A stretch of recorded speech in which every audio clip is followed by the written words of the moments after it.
Hello,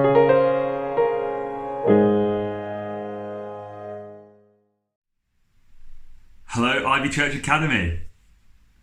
It is great to see you. On Sunday, we shared some exciting news, and for those of you who weren't able to make it this weekend, we wanted to post a little video to bring you all up to speed so that you can hear what's going on and be praying and thinking about the future of us meeting together at Academy. Yeah, so as you know, as a church, as you might know anyway, our mission is to help students find their way back to God, and we believe that is a God-given mission. And in the past, we've made decisions around how we best do that, how we best and make it easy, as easy as possible to help students find their way back to God, like moving to Academy, to a place where students know they're familiar with, and it's on campus. Of course, this doesn't mean we're just a church for students or that we're only trying to reach students. Our heart is to equip every single one of you guys to reach people in your context and to be disciples who make disciples. And with that said, the mission still remains that we are passionate about getting the gospel out on campus and seeing students become followers of Jesus and have their lives radically transformed.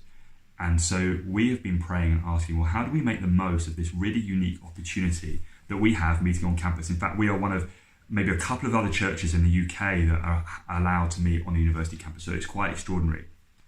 When Ollie and I first took over the leadership of Ivy Church Fallowfield, we were asking questions about how do we do what we do, why do we do what we do, and how effective is it for reaching the people that we want to reach?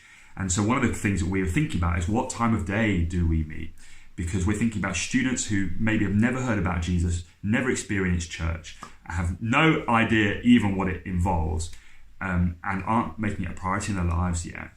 How do we do church in such a way that it's accessible for them, the people that we really want to reach? And so one of the things we thought about when we first moved, when we were in 256, was, okay, could we do things in the afternoon because it'd be better for reaching the people that we want to reach? Now, at the time, it was a no for us. We couldn't do it. And when we moved to Academy again after our time in Didsbury, we asked the question and they said no, because they make a lot more money, frankly, from gigs than they do from us.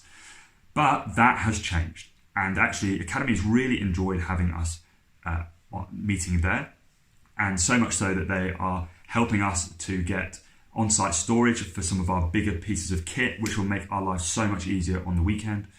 And they're also open to us meeting in the afternoon. And so this is the news that we want to share with you, that to help us go on this mission together of helping students find their way back to God, of being a light on campus and engaging with what's happening there, we are going to be meeting in not 11 o'clock in the morning, but from the 1st of September, we're going to be meeting at 4 o'clock in the afternoon at Academy.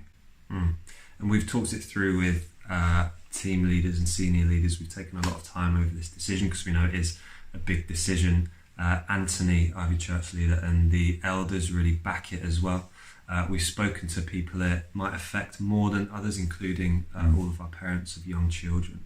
But if you did want to speak to Tim or I about it, please get in touch and we can arrange a time to chat with you through it. So we're really excited for what God's going to do this year. And I really want to encourage you and invite you to be praying over the summer ahead of September, thinking about the people that we're going to meet and thinking as well, how are we going to own that mission individually of helping people find their way back to God? It's not just something we do kind of as a church on a Sunday, but in every area of our lives, where are we seeking to be disciples that make disciples? I want to share one story with you. Last September, at the end of Freshers Week, we had a service at 4 o'clock as a one-off. And that day, in the afternoon, there were lots of students walking around on campus. And Becky had the opportunity to get chatting to a Chinese student and was able to share the gospel with her and her testimony. And the student said that they were happy to find out more. So Becky started meeting up with her, doing Bible studies. And this Chinese student invited other Chinese students to come along to those Bible studies. And over Easter, one of the students gave her life to Jesus. And I really believe that this is just one story. If that's what happened in one weekend, just think how many more opportunities we're going to have through the different things that we're doing to reach students and help them find their way back to God together as a church.